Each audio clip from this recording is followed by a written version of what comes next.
থেকে দূরবীন দ্বারা পর্বতটি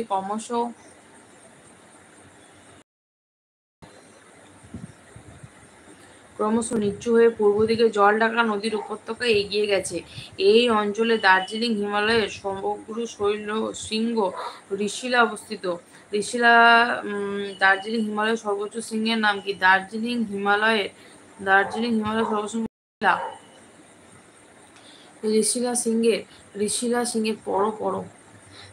ঋষিলা সিংহের উচ্চতা 3130 মিটার। ঋষিলা সিংহের আরও পূর্ব দিকে জলপাইগুড়ি জেলার উত্তর অংশে ডলোমাইট শিলায় গঠিত নাতি উচ্চ বক্সজয়ন্তী পাহাড় অবস্থিত।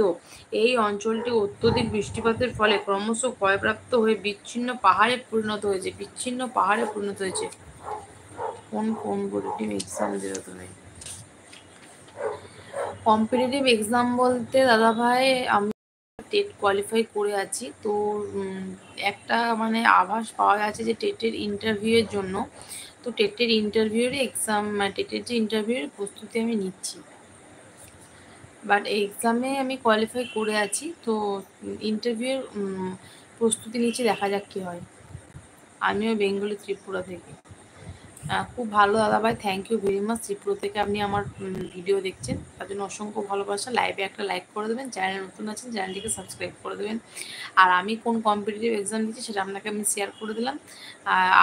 আপনি বললেন ত্রিপুরা থেকে আমার ভিডিও আপনি দেখছেন, তো অসংখ্য ভালোবাসা দাদাভাই এত দূর থেকে আমার ভিডিও দেখার জন্য। আমিও ওয়েস্টবেঙ্গল ছিলাম, মেদিনীপুরে 2 ইয়ার।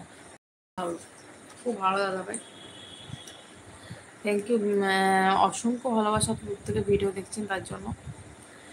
পশ্চিমের উচ্চভূমি ও মালভূমি অঞ্চল। পশ্চিমবঙ্গের পশ্চিম অংশে অবস্থিত এই ঢেউ খেলানো উচ্চভূমি এবং মালভূমি অঞ্চলটি সমগ্র পুরুলিয়া জেলা এবং বাঁকুড়া, বীরভূম, বর্ধমান, মেদিনীপুর জেলায় পশ্চিম দিকে 50 মিটারের বেশি উচ্চতাযুক্ত অঞ্চল নিয়ে গঠিত হয়েছে।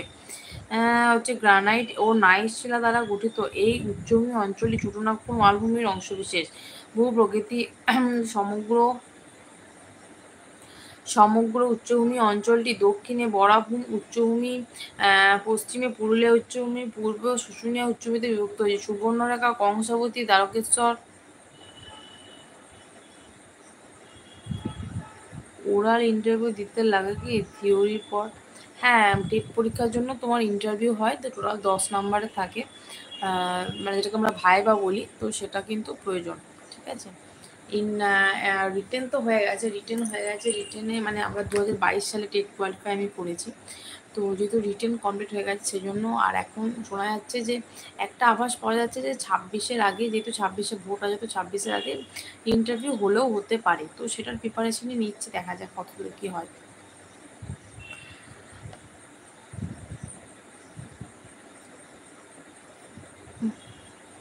বর্তমানে পশ্চিমবঙ্গের এই অঞ্চলটি সমপ্রায় ভূমিতে পরিণত হয়েছে এবং অপেক্ষাকৃত কঠিন শিলাধারা এই উচ্চভূমির বাকি অংশগুলি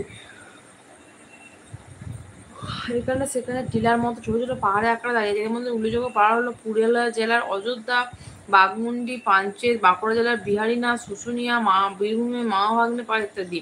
অযোধ্যা পরে গোর্গাগুড়ু পশ্চিমবঙ্গের মালভূমি অঞ্চল সর্বোচ্চ শৃঙ্গ। পশ্চিমবঙ্গের মালভূমি অঞ্চলের সর্বোচ্চ শৃঙ্গের নাম কি? অযোধ্যা পাহাড়ের গোর্গাগুড়ু। বাহ, জব কনফার্ম তাহলে। না, এটা বলা ভুল যে জব কনফার্ম, কারণ এখনকার প্রচণ্ড কম্পিটিশন, সেটা তোমরা হয়তো সকলেই জানো।